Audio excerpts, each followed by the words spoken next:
ಎಲ್ರಿಗೂ ನಮಸ್ತೆ. ನಾವಿವತ್ತು ಮೊಳಕೆ ಕಾಳಲ್ಲಿ ಸಾಂಬಾರು ಮಾಡೋಣ. ಅದು ಹಳ್ಳಿ ಸ್ಟೈಲಲ್ಲಿ ಮಾಡೋಣ. ಇನ್ನು ಯಾರ್ಯಾರು ನನ್ನ ಚಾನಲ್ ಸಬ್ಸ್ಕ್ರೈಬ್ ಮಾಡ್ಕೊಂಡಿಲ್ಲ ಮಾಡ್ಕೊಳ್ಳಿ. ಬನ್ನಿ ಏನೇನು ಬೇಕು ಅಂತ ನೋಡೋಣ. ಬದನೆಕಾಯಿ, ಆಲೂಗೆಡ್ಡೆ, ಕೊತ್ತಂಬರಿ ಸೊಪ್ಪು, ಇಷ್ಟು ಇಂಗ್ರೀಡಿಯೆಂಟ್ ತೊಗೊಂಡಿದ್ದೀನಿ. ನೆಕ್ಸ್ಟು ಮೊಳಕೆ ಕಾಳು, ಬೆಳ್ಳುಳ್ಳಿ, 1 ಇಂಚಷ್ಟು ಶುಂಠಿ, ಚಕ್ಕೆ ಲವಂಗ ಪುಡಿ ಮಾಡಿ ಇಟ್ಕೊಂಡಿದ್ದೀನಿ. ಹಾಗೆ 1 ಈರುಳ್ಳಿ ಅಥವಾ 2 ಈರುಳ್ಳಿ ತೊಗೊಳ್ಳಿ, ಮೀಡಿಯಮ್ ಸೈಜ್ 2 ಈರುಳ್ಳಿ, 1 ಪಾಲ್ ಕಾಯಿ ತುರಿದು ಇಟ್ಕೊಂಡಿದ್ದೀನಿ. ಟೊಮೊಟೊ ಹಣ್ಣು ಸಣ್ಣ ಕಟ್ ಮಾಡಿ ಇಟ್ಕೊಂಡಿದ್ದೀನಿ. ಹಾಗೆ ಗಸಗಸೆ. ಬನ್ನಿ ಈಗ ಶುರು ಮಾಡೋಣ.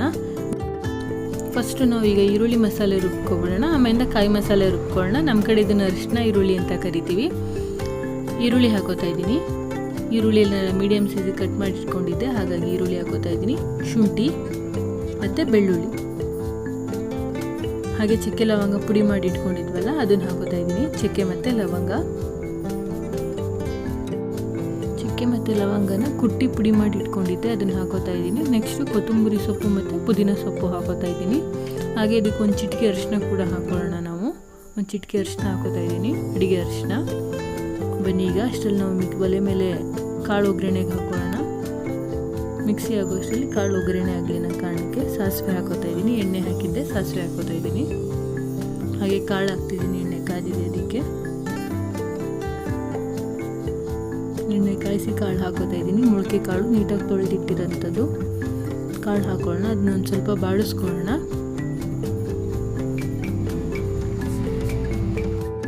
ಅದು ಬಾಡಿಸಿದೆ, ಅಂದರೆ ಅದು ಆಗಿದೆ. ಈಗ ನಾವು ಇದಕ್ಕೆ ಬದನೆಕಾಯಿ ಮತ್ತು ಆಲೂಗೆಡ್ಡೆ ತೊಳೆದಿಟ್ಕೊಂಡಿದ್ವಲ್ಲ ಅದನ್ನು ಹಾಕೋಣ. ಕಟ್ ಮಾಡಿ ಇಟ್ಟಿರೋವಂಥದ್ದು ಬದನೆಕಾಯಿ ಹಾಕೋತಾ ಇದ್ದೀನಿ ನಾನೀಗ. ಆಲೂಗೆಡ್ಡೆನೂ ಹಾಕೊಳ್ಳೋಣ. ಅದನ್ನು ಒಂದ್ಸಲ ನೀಟಾಗಿ ಮಿಕ್ಸ್ ಮಾಡ್ಕೊಳ್ಳೋಣ. ಅದನ್ನು 1-2 ನಿಮಿಷ ಬಾಡಿಸ್ಕೊಳ್ಳೋಣ. ಹಾಗಾಗಿ ನೀಟಾಗಿ ಮಿಕ್ಸ್ ಮಾಡಿ ಅದನ್ನು ಬಾಡ್ಲಿಕ್ಕೆ ಇಡೋಣ. ಮೀಡಿಯಮ್ ಫ್ಲೇಮಲ್ಲೇ ಇಟ್ಕೊಳ್ಳೋಣ. ನೀಟಾಗಿ ಮಿಕ್ಸ್ ಮಾಡ್ಕೊಂಡು ಬಾಡಿಸ್ಕೊಳ್ಳೋಣ 1 5 ನಿಮಿಷ. ಇದಾಗಿದೆ. ಈಗ ನಾನು ಟೊಮೊಟೊ ಹಣ್ಣು ಹಾಕೋತಾ ಇದ್ದೀನಿ.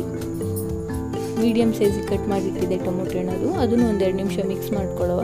ಈಗ ನಾವು ಹಸಿರು ಮಸಾಲೆ ಆಡಿಸ್ಕೊಂಡಿದ್ದೀವಲ್ಲ ಅದನ್ನು ಹಾಕೋಣ. ಇದನ್ನೊಂದು 2 ನಿಮಿಷ ಕುದಿಲಿಕ್ಕೆ ಇಡೋಣ. ಈಗ ನೀಟಾಗಿ ಮಿಕ್ಸ್ ಮಾಡ್ಕೋತಾ ಇದ್ದೀನಿ. ಅಷ್ಟರಲ್ಲಿ ನಾವು ಕಾಯಿ ಮಸಾಲೆ ಆಡಿಸ್ಕೊಂಡ್ಬಿಡೋಣ. ಗಸಗಸೆ ಹಾಕೋತಾ ಇದ್ದೀನಿ. ಗಸಗಸೆ ಆ್ಯಕ್ಚುಲಿ ನಾನು ಇಂಗ್ರೀಡಿಯೆಂಟ್ ಹೇಳುವಾಗ ಹುರ್ಗಡ್ಲೆ ಮರ್ತಿದ್ದೆ. ಒಂದು ಸ್ವಲ್ಪ ಹುರ್ಗಡ್ಲೆನೂ ಹಾಕೊಳ್ಳೋಣ. ಹುರ್ಗಡ್ಲೆ, ಕಾಯಿ ಹಾಕೊಳ್ಳೋಣ. ಕಾಯಿ ನಾನು 1 ಪಾಲಷ್ಟು ಕಾಯಿ ತುರಿದಿಟ್ಟಿದ್ದೆ. ಆ ಕಾಯಿ ಮಿಕ್ಸಿ ಮಾಡ್ಕೊಂಬಿಡೋಣ ನಾವು. ಅಲ್ಲಿ ಸಾಂಬಾರು ಕುದೀತಿದೆ, ಅಷ್ಟರಲ್ಲಿ ಮಿಕ್ಸಿ ಮಾಡ್ಕೊಳ್ಳೋಣ. ಇದನ್ನು ಆಗಿದೆ. ಇದು ಸಣ್ಣದಾಗಿ ಹಚ್ಕೊಳ್ಳಿ, ಮಿಕ್ಸಿ ಮಾಡ್ಕೊಳ್ಳಿ. ಈಗ ನಾನು ಇದಕ್ಕೆ 3 ಸ್ಪೂನಷ್ಟು ಖಾರದ ಪುಡಿ ತೊಗೋತಾ ಇದ್ದೀನಿ. ಮನೇಲೇ ಮಾಡಿರೋಂಥ ಖಾರದ ಪುಡಿ 3 ಸ್ಪೂನ್ ಅಳತೆಯಲ್ಲಿ ತೊಗೊಂಡಿದ್ದೀನಿ ನಾನು. ಇದು ನೀಟಾಗಿ ಮಿಕ್ಸಿ ಮಾಡ್ಕೊಳ್ಳೋಣ. ಈಗ ಆಗಿದೆ ಇದು. ಅಷ್ಟರಲ್ಲಿ ಸಾಂಬಾರು ಕುದಿ ಬಂದಿರುತ್ತೆ ನೋಡಿ, ಕುದೀತಿದೆ. ನಾನು ಈಗ ಹಾಕೋತಿದ್ದೀನಿ. ಒಂದು ಸ್ವಲ್ಪ ಉಪ್ಪು ಹಾಕೊಳ್ಳೋಣ. ತರಕಾರಿ ಎಲ್ಲ ಉಪ್ಪಿಡಿಲಿ ಅನ್ನೋ ಕಾರಣಕ್ಕೆ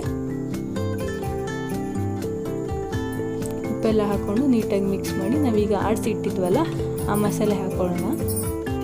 ಕುದಿ ಬರ್ತಿದೆ ನೋಡಿ. ಈಗ ಮಸಾಲೆ ಹಾಕೋತಾ ಇದ್ದೀನಿ. ತೆಂಗಿನಕಾಯಿ ಮಸಾಲೆ ತುಂಬ ಅಂದರೆ ತುಂಬ ಚೆನ್ನಾಗಾಗುತ್ತೆ. ಎಲ್ಲ ಒಂದ್ಸಲ ಟ್ರೈ ಮಾಡಿ. ಈಗ ಅದನ್ನು ನೋಡಿಕೊಂಡು ನಮಗೆ ಎಷ್ಟು ಬೇಕಾಗುತ್ತೆ ಸಾಂಬಾರು ಅಷ್ಟು ಹೆಚ್ಚಿಸ್ಕೊಳ್ಳೋಣ. ನಾನು ನೀರು ಹಾಕೋತಾ ಇದ್ದೀನಿ. 1 ಕಪ್ಪಲ್ಲಿ 1 ಕಪ್ಪಷ್ಟು ನೀರು ಹಾಕೋತಾ ಇದ್ದೀನಿ. ನೀಟಾಗಿ ಮಿಕ್ಸ್ ಮಾಡುವ. ಈಗ ಇದನ್ನೊಂದು ವಿಷಲ್ ಆಗ್ಲಿಕ್ಕೆ ಇಡುವ. 1 ವಿಷಲ್ ಆದರೆ ಸಾಕಾಗುತ್ತೆ. ಕಾಳೆಲ್ಲ ಬೇಗ ಬೇಯುತ್ತೆ. ಈಗ ಆಗಿದೆ ಇದು ನೋಡಿ, ಸೂಪರಾಗಿ ಬಂದಿದೆ. ಸ್ಮೆಲ್ ಗಮ್ ಅಂತ ಬರ್ತಿದೆ. ಮುದ್ದೆ ಜೊತೆ ಮೊಳಕೆ ಹುಳ್ಳಿಕಾಳು ಸಾರು ರೆಡಿ. ಬನ್ನಿ ಈಗ ನಾವು ಕೊತ್ತಂಬರಿ ಸೊಪ್ಪು ಹಾಕೊಂಡಿರಲಿಲ್ಲ, ಕೊತ್ತಂಬರಿ ಸೊಪ್ಪು ಹಾಕೋತಾ ಇದ್ದೀನಿ. ನೀಟಾಗಿ ಮಿಕ್ಸ್ ಮಾಡಿಕೊಳ್ಳು ಒಂದ್ಸಲ. ನೋಡಿ ಸಖತ್ತಾಗಿ ಬಂದಿದೆ. ಮುದ್ದೆ ಜೊತೆ ಊಟ ಮಾಡೋದೇನೆ. ಇನ್ನು ಯಾರ್ಯಾರು ನನ್ನ ಚಾನಲ್ ಸಬ್ಸ್ಕ್ರೈಬ್ ಮಾಡ್ಕೊಂಡಿದ್ರೆ ಸಬ್ಸ್ಕ್ರೈಬ್ ಮಾಡ್ಕೊಳ್ಳಿ. ಹಾಗೆ ಪಕ್ಕದಲ್ಲಿರುವಂಥ ಬೆಲ್ ಐಕಾನ್ ಪ್ರೆಸ್ ಮಾಡಿದ್ರೆ ಹೊಸ ನೋಟಿಫಿಕೇಷನ್ ಎಲ್ಲ ಬರುತ್ತೆ. Thank you. ಸೂಪರಾಗಿದೆ. ಎಲ್ಲ ಒಂದ್ಸಲ ಟ್ರೈ ಮಾಡಿ. Thank you.